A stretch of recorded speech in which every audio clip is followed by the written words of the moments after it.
એની સાથે સાથે શું મેન છે, સરસ ભણતર પણ જરૂરી છે ઇક્વલ.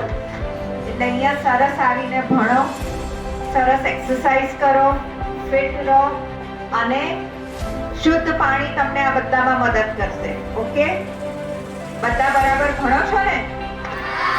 ઓકે, સરસ. Okay, thank you.